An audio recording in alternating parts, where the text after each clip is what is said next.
Greetings and welcome to the Cerebral Women Art Talks podcast. I'm Phyllis Hollis, your host. As an extension of my Instagram page, Cerebral Women, this podcast offers insights into the visual art world. I interview artists, mainly artists of color and female artists who will freely articulate what inspires their creativity. In addition, you'll hear interesting perspectives from dedicated art professionals who work with artists and the art institutions that feature them. I'm confident that collectively, these individuals will indeed stimulate your mind as they do our eyes. Please know these interviews are conducted in my Manhattan apartment, so please forgive the background sounds of city life. Welcome to the Cerebral Women Art Talks podcast.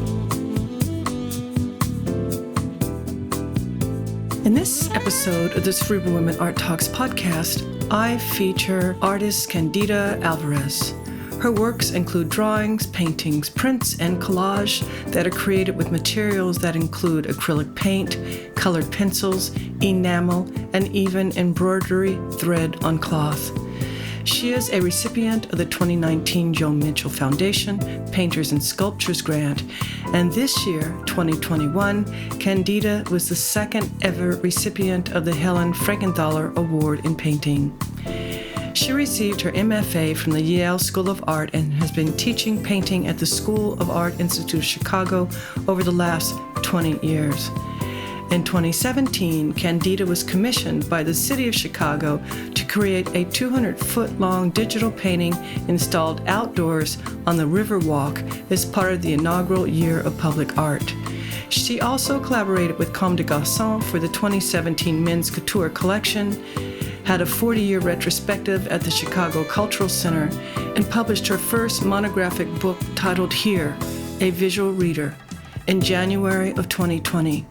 Currently, her work is included in the inaugural La Triennale at El Museo del Barrio in New York, as well as Latinx Abstraction at Brick Arts in Brooklyn, The Long Dream at the MCA Chicago, and Latinx American at the DePaul Museum of Art Chicago. Candida has had several exhibitions, and her work is included in several institutional collections.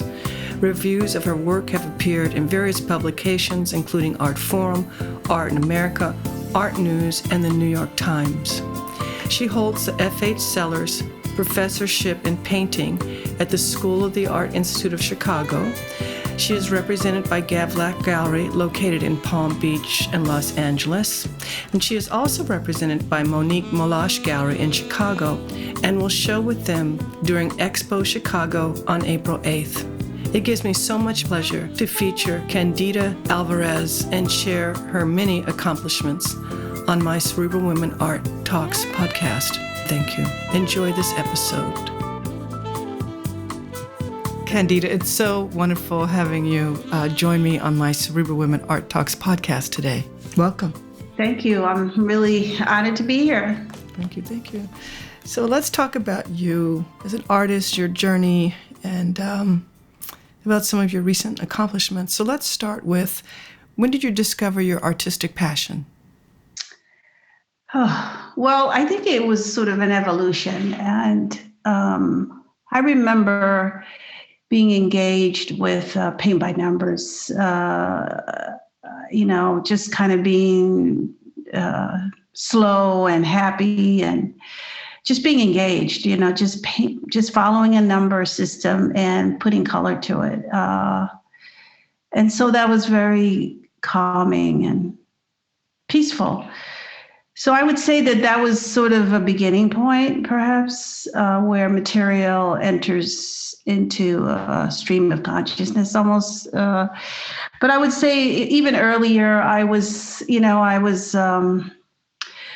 the daughter of parents that really were very engaged and committed to the Catholic Church. And I sort of went along with the ride because I didn't have a choice. But I love looking and staring at all the gold and the flowers and the garments and the stained glass windows and the smells, right? It was such an immersive environment for a little person, and just remember the stained glass windows coming in, street. It was a church in Brooklyn. I think it was built in the middle 1800s, early 19, I can't remember, St. Anne's Church on Front Street. And it was just beautiful. And those windows were just really just big, and there was a lot of them. They were long, and so I just remember that radiance, that sunlight. And I just, I'm an observer, and I love just watching people move in space. And I don't know, I think I kind of just evolved with it, right? The sort of the sense of it. I didn't really know what it was for a long time.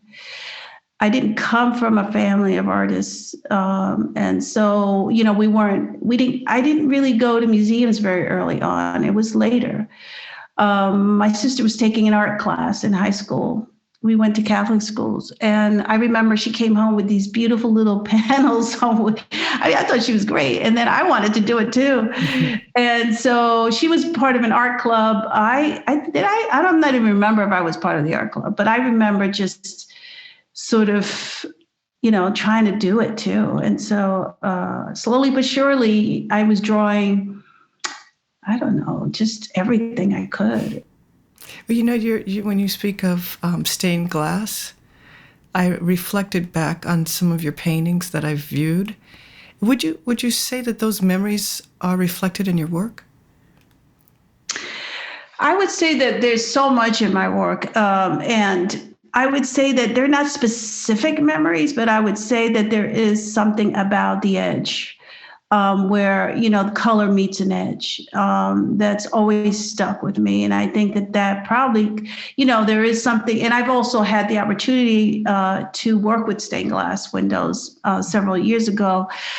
So there is something about that. There's something about the way light comes through glass, and the way it becomes totally immersive. You become totally immersed in it.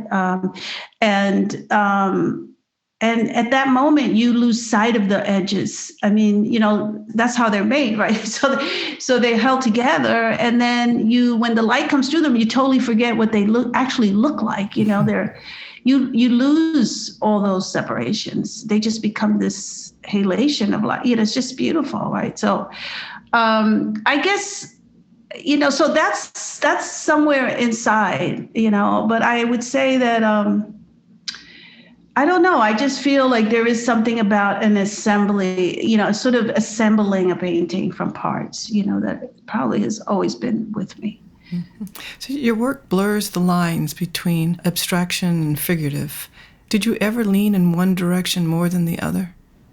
Well, I would say that when you begin to make work, when you're in school, you always begin with the body. It's kind of a classical way to learn drawing and painting. And so you always learn from looking at the thing in front of you, right? Whether it's a model, whether it's a self-portrait. So I did that. When I started my art training in Fordham, I was at Fordham. We had a model, and I remember painting that model. I still have some of those old paintings, believe it or not, and I have a lot of the old drawings too. in very old portfolios that are falling apart. And so as time goes on, you kind of fight for your own vision, and you don't really know what it is. It kind of evolves. And so from there, I just went to sort of more gestural painting. And then I just kind of found my way, doing the work that I do now. So it's kind of like, it's very organic, the evolution, but it's sort of, it happens because, there's a kind of insistence, right? I'm sort of trying to figure something out, and it becomes important and necessary. And so it's kind of still very mysterious how it happens. Are there concepts or thoughts that connect your work? There's a bit of everything, it's life, it's reflection. It's noticing something in particular, it's something like following light and shadow and space. it's sort of just being present to what's in front of you and noticing that it is kind of beautiful. Or it's finding or seeing something in a book, that just is just beautiful, historical.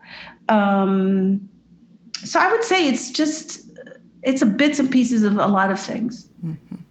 And what overcomes you when you walk into your studio? How do you feel? I feel really relaxed. I feel very grateful that I have a studio, that, that there's light and that there's activity and there's something waiting for me, right? I try not to get too anxious. Of course, that happens when you have a lot of going on. But when I start, I get to just before I start, just making the time to start. But once I'm there, it's just pretty insistent, and I just go until I'm done. So I would say it's a very peaceful place. Mm-hmm. And what motivates you? What inspires you? I think it's the mystery of it. It's finding that thing, it's putting that painting together, and all of a sudden, after many hours, it could be several days, it could be a few weeks, it comes together. I think it's how it happens. I can imagine. Has there ever been a particular artist or body of work that really influenced you? I would say there have been several artists that resonated with me, that just gave me, I think there's a certain amount of permissions that one gives oneself over time, and one learns those things somehow, and you find them and you see them in other perhaps other ways of working, or, other subjects and other works, other combinations, those discoveries that are both conceptual and also very much about, seeing. And so I would say that, there've been some really wonderful artists in my life who I've been humbled by. And, they were just amazing personalities, but they were always so kind and so respectful and so attentive somehow.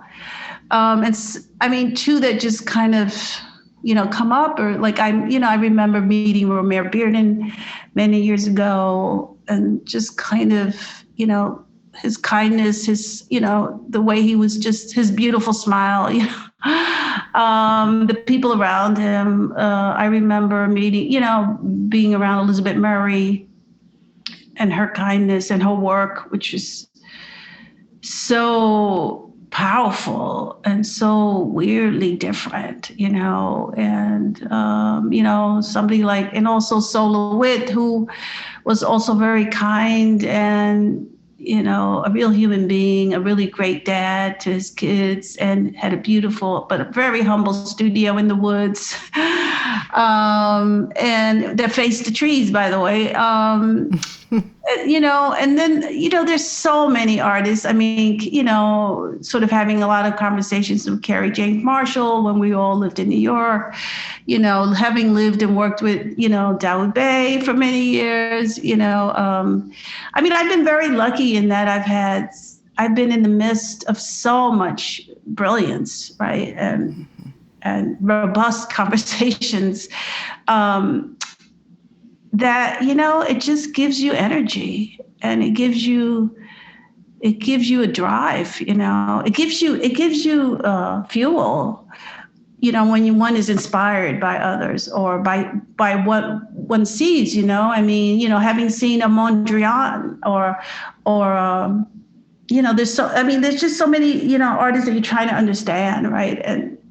And then, you see their work, or like going to France and, the Louvre, and, seeing the work of a Puerto Rican artist, Francisco Yel, and having it next to, and at that time it was right next to the Mona Lisa. That was really a great thing to witness. Wow. I feel it. So how has your practice changed over the years? I would say that it's more intense. I do it much more than not. And I would say I'm more courageous I just do what I want to do. And so it's awesome. How did COVID affect your practice? Oh my. Well, COVID is still affecting everybody. Right.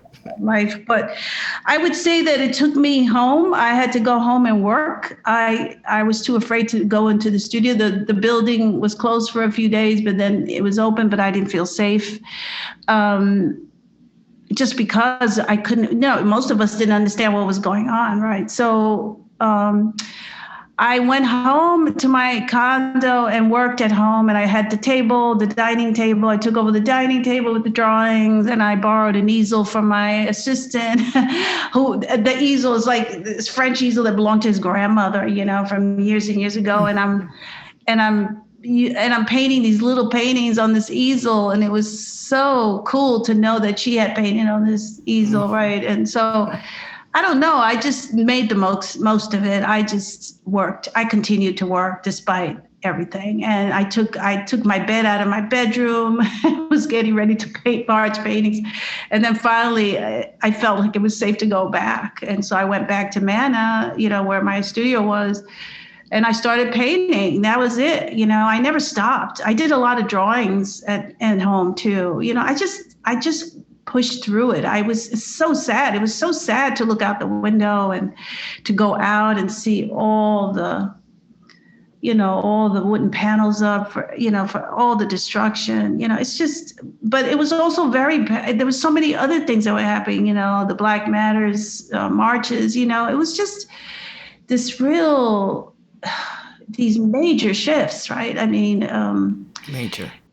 Yeah, major. So it just gave me more of a reason to keep doing what I'm doing, right? Because nothing is ever guaranteed. Your life, we don't know how much time we have. It just puts that right in front of you, right? It's like, okay, I got work to do, and I better do it now because I don't know how long I'm going to be around for, right? I think that's what a lot of people are dealing with, the reality of this physical body, right? Of our immortality. So, just real issues of life and death. And you've had a very strong beginning to 2021. Share with us how you felt when you, on February 2nd this year, received the Helen Frankenthaler Award. Wow, I'm so proud of that. I think there's nothing that could be better than having other artists, nominate you for such a thing, to be to be the second artist to be awarded that is already pretty amazing. But to sort of that award in the spirit of Helen Frankenthaler, who experimented, who pushed, who had her passions. It's just an honor. It's just quite a profound honor for the medium to say, yeah, you're doing some good work, and I didn't expect it. I was kind of shocked, and but I am humbled by it, and I'm just working. It allows me to keep working, right? It keeps me going. It came at the right time, it was just, it's perfect timing. And so I just want to get into the studio and keep working. And so I just moved my studio to Michigan, and it's a big leap because it's mostly farms and lots of land, but wonderful air and beautiful light. And I'm just surrounded by all this nature and lots of snow and cold right now. But I have a huge barn for a studio, and it's amazing. And so I can't wait to get really started. I just literally moved. So anyway. It feels great, the idea of the barn. Oh. But I never expected to do this, but I think it was COVID too. COVID, just made other things possible. And you're just coming off of a sabbatical? Yes, and also I was very grateful to the Art Institute of Chicago, the School of the Art Institute of Chicago for for my sabbatical, and which was amazingly productive. And and now I'm back to remote teaching, and that's a little bit, it's just changing gears, looking at time very differently. But I would say that it's great to be in conversations with artists that come from all different places, and they're all different experiences. It keeps you alive in a different way. So, I mean, I think it's been 22 years already I've been teaching at the school. And so it's been really quite an amazing adventure. And so so tomorrow begins again, my 3 classes. Yeah, my 4 classes. But yes. Welcome back. Thank you. Yeah. So what do you feel is the purpose of art? For me, it keeps me alive. Art, for me, it's really something that is learned, but it is also something that one has. It's a drive. It's questions. It's alertness. It's doubt. It's having doubts. It's taking everything. It's taking everything that life has to offer and sort of using it for some end. It's kind of, we all do different. There's so many of us that are engaged in practices, and it's not just one thing. It's not singular by any means, but it's a way of being in the world where every little bit matters. And I can, and I'm the one who's directing, I'm the one who's I'm taking the risk, right? And I'm accountable to them, I am responsible for my own life. It's the freedom and the permission to determine what I'm invested in and what I'm working with. And it's giving yourself the permissions to be in it completely, or to take risks, to have courage, and then to manifest it somehow for me, I'm an object maker, I paint, and to have something to reflect those experiences with, to sort of work with it. And so it becomes like a mirror almost, but it's all so mysterious. I don't know. It just kind of hit me one day. Say, here, girl, here you are. Deal with this. I can't walk away from it. I don't even, it's both anxiety sometimes, because I spend a lot of time alone because I have to, it's a kind of solitude, but it's also, I'm also very much in the world, right? Because I have to pay attention. I'm paying attention with in so many different ways, right? And it's a real gift to be able to give myself the permission to say, I want to do this, and I'm doing this despite, what you think I should be doing, and you set the rules for how you're going to proceed. It's a very powerful, it's a powerful process, and it's not, you can't be, as I was saying, my new quote is no chickens. You can't be timid about this. You can't be chicken about it. You gotta be strong. You gotta be, you gotta go for it. You have to be courageous, and you have to do your homework. There's a lot of research. There's a lot of knowledge that, you have to be engaged with. But also there's so many different kinds of artists too, right? Everybody does it differently. And it took me a long time to kind of hold that word. It's a vibration that is very special, and there's a legacy. There's a huge history of people who have been doing it that I admire and respect. And some that I've met and some I've never met. But, there's something about the drive and the passion and the journey that is fulfilling. And I can't think of anything better else to do, nothing better to do than that. Thank you. And when you're creating, do you ever think about your audience? Yeah. Is that good? Is that bad?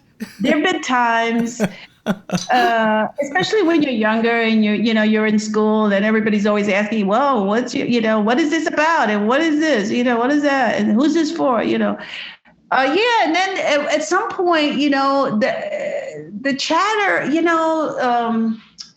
the world, it's not like you leave everything behind, everything is still here, and you listen to it for a minute, and then total peace is when you lose it, like it leaves. It kind of goes far away into space. You mean when you sell it? No. It's not about the selling. You're always grateful when you sell it. You don't make art to sell it. You just I make art to make it because I have to. And then when it sells, I'm really happy because I'm like, oh, but that's not something you can count on ever. Right. You just do it because you got to do it. I can't see it. This is what I love to do. And so I just want to keep doing it. But yes, at first you sort of have to negotiate all those audiences, right? Because there's this expectation, there's a certain expectation about what you should be doing, especially, if you're, a Latino or, whoever, whatever, you know what I mean? Like there's a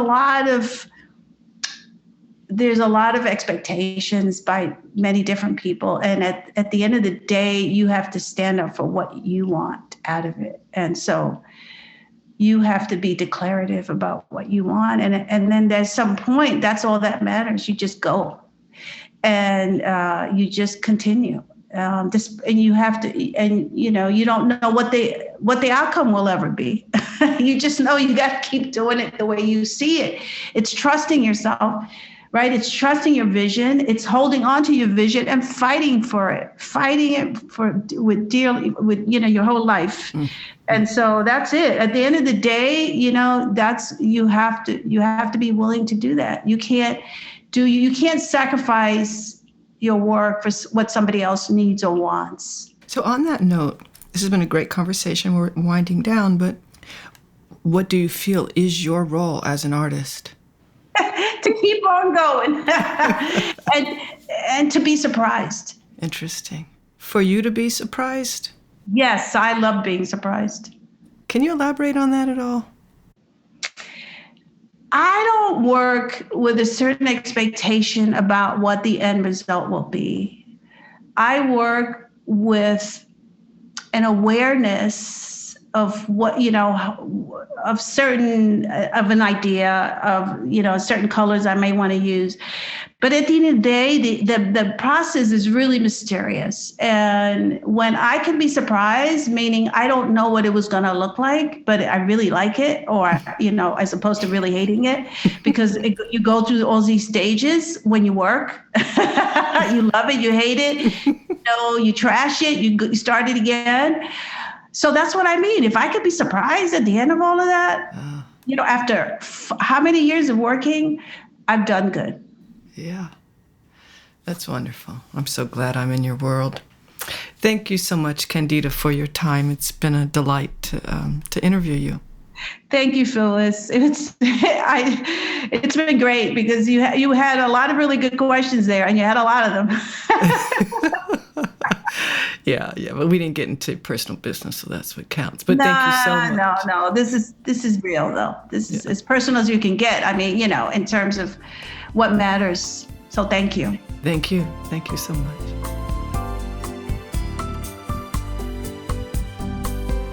Thank you for listening to Cerebral Women Art Talks podcast. For additional content, please visit cerebralwomen.com and be sure to follow Cerebral Women on Instagram.